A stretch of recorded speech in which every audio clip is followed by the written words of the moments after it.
This is Chapter 19 of the Maternal Newborn ATI, Client Education and Discharge Teaching. Discharge teaching is an important aspect of postpartum care. It is important for a client to be able to perform self-care and recognize effects that suggest possible complications prior to discharge. Discharge planning should be initiated at admission, with time spent during the hospitalization on providing client education regarding postpartum self-care. A nurse should use a variety of teaching strategies to promote learning. Return demonstrations are important to ensure that adequate learning has taken place. Assessing a client's knowledge of postpartum care. Inquire about the client's current knowledge regarding self-care. Assess the client's home support system and who will be there to assist. Include support persons in the educational process. Determine the client's readiness for learning and their ability to verbalize or demonstrate the information that has been given. Nursing interventions for postpartum care. Provide client teaching on self-care. Perineal care.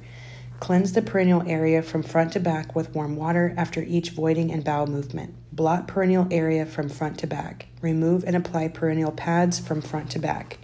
Clients who plan to breastfeed. Emphasize the importance of hand hygiene prior to breastfeeding to prevent infection. Client education. Wear a well-fitting, non-binding bra if breast support is needed. Do not use an underwire bra, which can cause clogged milk ducts. Allow a newborn to nurse on demand, which would be about 8 to 12 times in a 24-hour period. Allow the infant to feed until the breast softens. Offer the second breast to the infant before completing the feeding, and start each feeding with a different breast. To relieve breast engorgement, take a warm shower or apply warm compresses before breastfeeding to promote letdown and milk flow. Empty each breast completely at feedings, using a pump if needed. After the newborn has finished feeding, apply cool compresses after feedings. Apply breast creams as prescribed and wear breast shells in the bra to soften the nipples as they are irritated and cracked. For flat or inverted nipples, use a breast shell between feedings. For sore nipples, apply a small amount of breast milk to the nipple and allow it to air dry after breastfeeding. Drink adequate fluids to satisfy the thirst. Clients who do not plan to breastfeed, suppression of lactation is necessary for clients who are not breastfeeding. Client education. Wear a well-fitting supportive bra continuously for the first 72 hours. Avoid breast stimulation and running warm water over the breast for prolonged periods until no longer lactating. For breast engorgement, which can occur on the 3rd or 5th postpartum day, apply cold compresses 15 minutes on and 45 minutes off. Fresh cold cavity leaves can be placed inside the bra. Mild analgesics or anti-inflammatory medication can be taken for pain and discomfort of breast engorgement. Activity. Discuss the client's usual activity level to determine what tasks might be strenuous for the client. Encourage the client to be willing to accept help from others. Teach the client how to perform pelvic tilt exercises to strengthen back muscles and relieve strain on the lower back. These exercises involve alternately arching and strengthening the back. Client education. Regain pelvic floor muscle control by performing Kegel exercises. The same muscles are used when starting and stopping the flow of urine. Begin simple exercises soon after birth and progress to more strenuous activities. Following cesarean birth, postpone abdominal exercises for approximately 4 to 6 weeks. Following vaginal birth, limit stair climbing for the first few weeks postpartum. Following cesarean birth, wait until the 4 to 6 week follow-up visit before performing strenuous exercise, heavy lifting, or excessive stair climbing. A general rule is to climb no more than 1 flight of stairs once a day and to not lift more than 10 pounds for the first 2 weeks. Nutrition.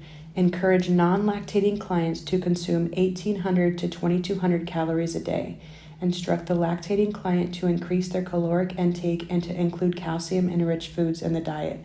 The American Academy of Pediatrics recommends that clients who are lactating add an additional 450 to 500 calories a day to their pre-pregnancy diet.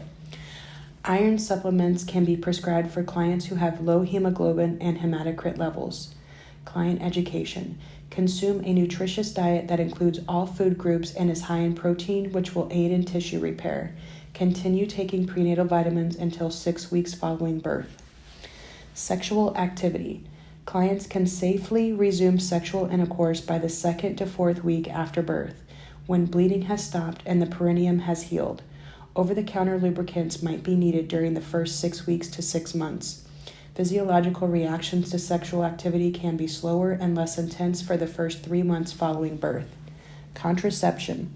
Discuss the use of contraception upon resumption of sexual activity and inform the client that pregnancy can occur while breastfeeding even though menses has not returned. Client education. If breastfeeding, do not take oral contraceptives until milk production is well established, usually 6 weeks.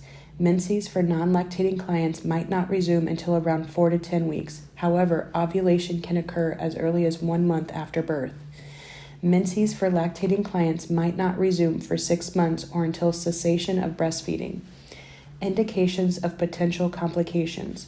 Postpartum complications include hemorrhage, infection of the breast, wounds, incisions, and postpartum depression. Discharge education. Following a vaginal and cesarean births, the follow-up visit with the provider should be within 3 weeks after birth. The date and time of the follow-up appointment should be written on the client's discharge paperwork and discussed in discharge instructions. Client education. Report indications of potential complications to the provider. Chills or fever greater than 104 after 24 hours. Change in vaginal discharge with increased amount of large clots. Change to a previous lochia color, such as bright red bleeding and a foul odor. Normal lochia flow patterns. Rubra, dark red vaginal drainage for 1 to 3 days. Serosa is brownish red or pink vaginal drainage for 3 to 10 days. And alba is yellowish white vaginal discharge after day 10 to 8 weeks. Episiotomy laceration or incisional pain that does not resolve with analgesics, foul-smelling drainage, or redness or edema. Pain or tenderness in the abdominal or pelvic areas that does not resolve with analgesics. Breast with localized areas of pain and tenderness with firmness, heat, and swelling and or nipples with cracks, redness, bruising, blisters, or fissures. Calves with localized pain, tenderness, redness, and swelling. A lower extremity with either areas of redness and warmth or tenderness.